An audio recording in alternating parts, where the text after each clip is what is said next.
இருக்க உன் கண்ணுக்குள்ள மையாக ஒரு நாள விட மாட்டேன் செல்லம் என்ன விட்டு நீ போக அந்த ஆண்டவன் நினைச்சாலும் நீதாய வருங்காலம் புடிச்சிட்டு விட மாட்டேன்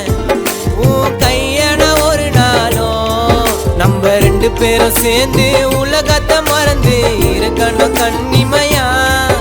அடி இப்போ எப்போ செத்தாலும் கூட இருப்பேன் நான் உண்மையா உன் கால் விரல் குடிச்சு மெட்டிய போட நானும் காத்திருப்பேன் அந்த கெடிகாரம் உள்ள போல நானும் சேர பார்த்திருப்பேன் உன் சம்மதம் போதும் மாமா ஜம்முன்னு கிளம்பிடுவேன் நீ வேணான்னு வெறுத்தா நான் தனி